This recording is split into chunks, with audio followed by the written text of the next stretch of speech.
going on, everybody? Got a 2014 Jeep Wrangler sitting here. Nice looking Jeep. It's been to quite a few different shops, intermittently stalling. Pulled the codes on it, and there's some camshaft circuit codes, crankshaft circuit codes. So upon visual inspection, I found that they had ran a whole harness from the PCM all the way over to the crank sensor. And then I also found another broken wire inside this mess. One of these wires. Yeah. This one right here. No. This wire was busted. So I pulled all this wiring out of it and then used a load tester made by Jarhead Diagnostics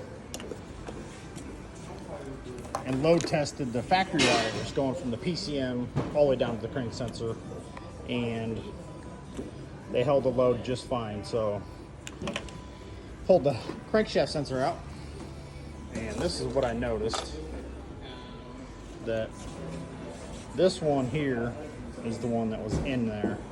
This is a factory sensor. So it appears that whoever did this just threw a aftermarket sensor in there. Most likely this is probably the cause, and this has had 3 sensors put in it since 2021. So I'm gonna go ahead and finish fixing the pigtail, which I just received. So the pigtail that was on there was this one here, and when I pulled it out, this piece was stuck into the crank sensor, and it's just oil soaked. So I'm gonna go ahead and fix the harness and then hook the lap scope up here. So I'll show you guys. So here I have the lap scope hooked up to the crankshaft sensor here. You can see the Phil's probe is backpinned into the, it appears the brown and blue wire. I went ahead and fixed the factory harness because there was nothing wrong with it. I load tested everything.